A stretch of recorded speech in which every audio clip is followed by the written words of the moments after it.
قرب قیامت کی نشانی اللہ کے محبوب نے ارشاد فرمائی کہ وَأَدْنَا صَدِيقَهُ وَأَقْصَى أَبَاهُ، باپ سے دور ہٹے گا اور دوستوں کے قریب ہو جائے گا۔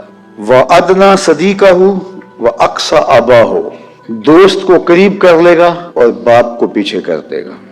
دوستوں کے ساتھ رویہ بہت اچھا ہوگا اور باپ کے ساتھ رویہ وہ نہیں ہوگا۔ باپ اگر بلائے گا، کسی کام کے لیے بھیجنا چاہے گا تو اولاد سستی کا مظاہرہ کرے گی، اور اگر دوست بلائے گا تو چھلانگ لگا کر کے بھی اٹھ کے دوڑ کے دوست کی بات سننے کے لیے چلا جائے گا۔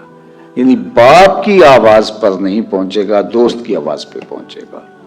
باپ کی آرزو ہوگی کہ میری اولاد میرے پاس بیٹھے، میں اس سے بات کروں، تو اولاد کے پاس وقت نہیں ہوگا، مصروفیات بہت ساری ہوں گی۔ لیکن دوستوں کے لیے روزانہ وقت نکالے گا، دوستوں کے ساتھ گھومنے کے لیے بھی جائے گا، چائے پینے بھی جائے گا، کھانا کھانے بھی جائے گا، ٹرپ پہ بھی جائے گا، دوستوں کے ساتھ فون پہ بھی باتیں ہوں گی، سب کچھ ہوگا، لیکن باپ کے لیے وقت نہیں ہوگا۔ حالانکہ اگر یہ سب کچھ باپ کے ساتھ کیا ہوتا تو جو دعائیں یہاں سے ملتی وہ آپ کو وہاں سے نہیں مل سکتی۔ اس کا مطلب یہ نہیں ہے کہ دوستیاں ترک کر دی جائیں، لیکن ترجیح باپ کو ہونی چاہیے، ترجیح دوستوں کو نہیں ہونی چاہیے۔ بالخصوص جب باپ بوڑھا ہو جاتا ہے، اس کی جو سوشل ایکٹیویٹیز ہیں ختم ہو جاتی ہیں، جب تو وہ لوگوں سے خود مصروف ہوتا ہے تو اس کو اتنی ضرورت بھی محسوس نہیں ہوتی۔ عمومی طور پہ جو بستر سے ماں باپ لگ جاتے ہیں، بیمار ہو جاتے ہیں، تو وہ سارا دن گھر کے اندر اپنی اولاد کا انتظار کرتے ہیں کہ شام کو میرا بیٹا آئے گا، اور بیٹا آتا ہے، کمرے میں داخل ہوا، باپ کو سلام لیا، اور ابو کیسے ہیں، اور نکل گیا۔ 10 منٹ وہ اپنے بچوں کے ساتھ بیٹھا، پھر گھومنے کے لیے دوستوں کے پاس باہر چائے خانہ پہ 3 گھنٹے گزار کے آیا۔ جب پھر واپس آیا تو رات 11 بجے 12 بجے باپ کو پھر انتظار تھا۔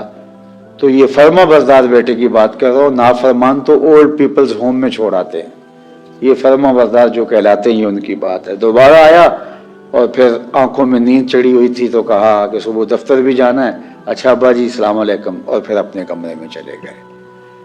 24 گھنٹے کے انتظار کے بعد 2 مرتبہ ملا، السلام علیکم، اچھا ابا جی السلام علیکم۔ جس کی سوشل ایکٹیویٹیز کو، جس نے اپنی جوانی اس پہ لگائی تھی، جس نے اپنی زندگی کے روز و شب اس پہ لگائے تھے، جس نے ساری کمائی اس کے نام کر دی تھی، آج اس کے لیے وقت نہیں ہے، اور یہ قرب قیامت میں ہوگا اور آپ اپنی آنکھوں سے دیکھ رہے ہیں۔